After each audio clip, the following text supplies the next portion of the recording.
ഉത്തർപ്രദേശിലെ നോയിഡയിൽ സ്ത്രീധനത്തിന്റെ പേരിൽ നിക്കി ഭാട്ടി എന്ന യുവതിയെ തീ കൊളുത്തി കൊലപ്പെടുത്തിയ കേസിൽ ഭർത്തൃമാതാവിനെ പോലീസ് അറസ്റ്റ് ചെയ്തു.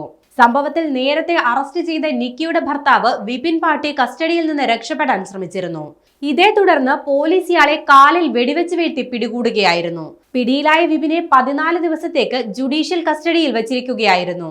നിക്കിയെ കൊലപ്പെടുത്താൻ ഉപയോഗിച്ച ഇന്ധനം വാങ്ങിയ കുപ്പികൾ വീണ്ടെടുക്കാൻ പോകുമ്പോഴായിരുന്നു വിപിൻ ഓടി രക്ഷപ്പെടാൻ ശ്രമിച്ചത്. നിങ്ങൾക്ക് പശ്ചാത്താപമുണ്ടോ എന്ന പോലീസിന്റെ ചോദ്യത്തിന് താൻ എന്തിനു പശ്ചാത്തപിക്കണം, അവൾ സ്വയം തീകൊളുത്തി മരിച്ചതാണെന്നായിരുന്നു വിപിന്റെ പ്രതികരണം.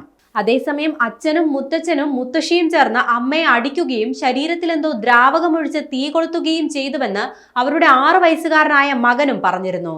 നിക്കിയെ ഭർത്താവും അയാളുടെ മാതാപിതാക്കളും ചേർന്ന് ഉപദ്രവിക്കുന്നതിന്റെ ദൃശ്യങ്ങൾ സമൂഹ മാധ്യമങ്ങളിലും പ്രചരിച്ചിരുന്നു. മൂവരും ചേർന്ന് നിക്കിയെ അടിക്കുകയും മുടിയിൽ പിടിച്ച് വലിക്കുകയും തീ കൊളുത്തുകയും ചെയ്യുന്നതിന്റെ ദൃശ്യങ്ങളാണ് പുറത്തു വന്നത്. ഓഗസ്റ്റ് 21-നായിരുന്നു ഭർത്താവ് വിപിനും ഇയാളുടെ മാതാപിതാക്കളും ചേർന്ന് നിക്കിയെ തീ കൊളുത്തി കൊലപ്പെടുത്തിയത്. ഇതേ കുടുംബത്തിലേക്ക് തന്നെ വിവാഹം ചെയ്തെത്തിയ നിക്കിയുടെ സഹോദരി കഞ്ചന്റെയും നിക്കിയുടെ മകന്റെയും മുന്നിൽ വെച്ചായിരുന്നു ക്രൂരത.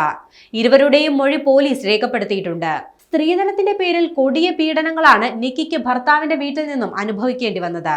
സ്ത്രീധന ആവശ്യം പറഞ്ഞ് മകളെ അവരുടെ ഭർത്താവിന്റെ കുടുംബം നിരന്തരം ഉപദ്രവിച്ചിരുന്നതായി നിക്കിയുടെ പിതാവും വ്യക്തമാക്കിയിട്ടുണ്ട്.